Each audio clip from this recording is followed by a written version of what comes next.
निशानीबाज और मैं हूं आपके साथ रिया।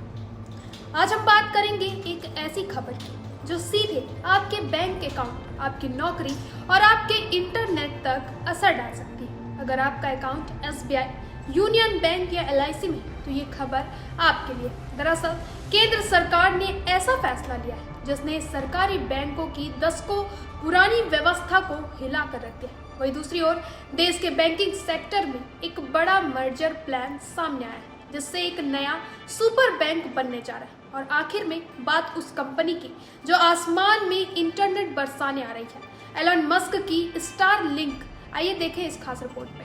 केंद्र सरकार ने 8 अक्टूबर 2025 को एक आदेश जारी किया जिसने बैंकिंग सिस्टम में नया तूफान खड़ा कर दिया। अब तक देश के सरकारी बैंकों जैसे कि SBI, bank of India, Punjab national bank और एलआईसी के शीर्ष पदों पर सिर्फ सरकारी अफसर ही बैठ सकते थे, लेकिन अब सरकार ने रास्ता खोल दिया है कि इन पोस्ट पर अब प्राइवेट सेक्टर के कॉरपोरेट प्रोफेशनल्स भी आ सकते हैं। यानी अब वो दौर शुरू हो सकता है जब किसी प्राइवेट बैंक या फाइनेंस कंपनी के सीईओ को एसबीआई का मैनेजिंग डायरेक्टर बनाया जा सके। इस फैसले का विरोध सबसे पहले United forum of bank union ने किया, जो देश की 9वीं बड़ी बैंक यूनियनों का ग्रुप है। इसमें शामिल है all India bank officer association, national confederation of bank employees, all India bank officer confederation और कई अन्य संगठन। इन यूनियनों का कहना है कि सरकार ने बिना संसद के कानून बदले निजी क्षेत्र के लोगों के लिए सरकारी बैंक के दरवाजे खोल दिए हैं। बैंक कर्मचारियों को डर है कि इससे सरकारी बैंकों की पारदर्शिता और जवाबदेही पर असर पड़ेगा।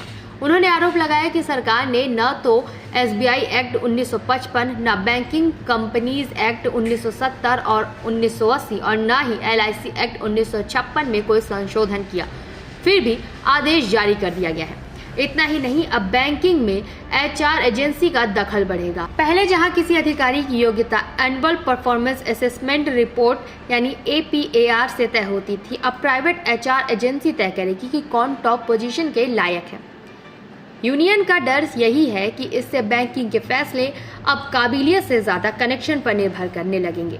सरकार की ओर से कहा गया है कि यह कदम कुशलता और प्रतिस्पर्धा बढ़ाने के लिए है ताकि सरकारी बैंक भी प्राइवेट सेक्टर की स्पीड से चल सके। लेकिन यूनियनों ने चेतावनी दी है कि अगर सरकार ने फैसला वापस नहीं लिया तो देश भर में विरोध प्रदर्शन होंगे। अब बात दूसरे बड़े मोड़ की करते हैं। भारत सरकार की योजना है कि आने वाले महीनों में यूनियन बैंक ऑफ इंडिया और बैंक ऑफ इंडिया को मर्ज किया जाए। अगर ये मर्ज होता है तो ये नया बैंक एसबीआई के बाद देश का दूसरा सबसे बड़ा सरकारी बैंक बन जाएगा।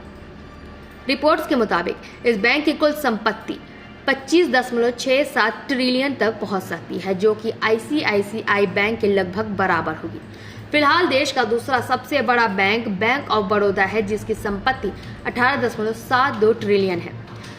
मर्जर के पीछे सरकार की सोच है कि कम बैंकों में ज्यादा ताकत, बेहतर पूंजी प्रबंधन और डिजिटल इकोनॉमी में तेजी से निर्णय लेने की क्षमता होगी।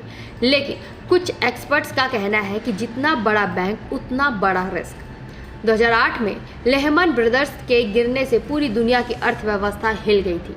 ऐसे मेगा मर्जर्स से मोनोपोली का खतरा भी बढ़ सकता है, यानी कुछ ही बैंक देश की पूरी अर्थव्यवस्था को नियंत्रित करने लगेंगे। अब तीसरी बड़ी खबर, एलन मस्क की कंपनी स्टारलिंक भारत में high speed satellite internet launch करने की तैयारी में है। कंपनी ने मुंबई के पॉश इलाके में करीब 2.33 करोड़ का दफ्तर किराए पर लिया है। यह भारत में स्टारलिंक का पहला कॉर्पोरेट ऑफिस होगा। रिपोर्ट्स के मुताबिक 31 अक्टूबर तक मुंबई में स्टारलिंक अपनी इंटरनेट सर्विस का डेमो शोकेस करने जा रही है। इस डेमो में 25 Mbps से लेकर 225 Mbps तक की स्पीड दिखाई जाएगी। कंपनी ने 9 शहरों के गेटवे स्टेशन बनाने की योजना बनाई है। मुंबई, नोएडा, चंडीगढ़, लखनऊ, कोलकाता समेत देश के अन्य हिस्सों में। शुरुआती सेटअप की लागत करीब 30,000 तक और सब्सक्रिप्शन 3300 रुपये प्रति माह से शुरू हो सकता है।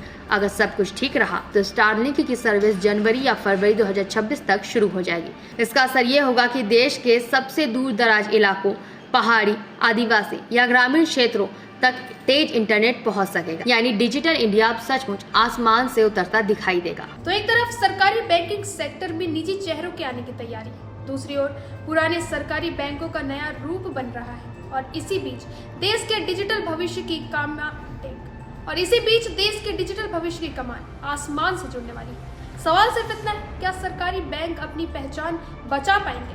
क्या यूनियनों का विरोध रुक पाएगा? और क्या स्टारलिंक की एंट्री वाकई भारत को कनेक्टेड इंडिया बना पाएगी? आने वाले कुछ महीने तय करेंगे कि भारत की अर्थव्यवस्था में असली क्रांति कौन लाएगा, सरकार, प्राइवेट सेक्टर या फिर टेक्नोलॉजी। फिलहाल के लिए इतना ही, बने रहे निशानेबाज पर।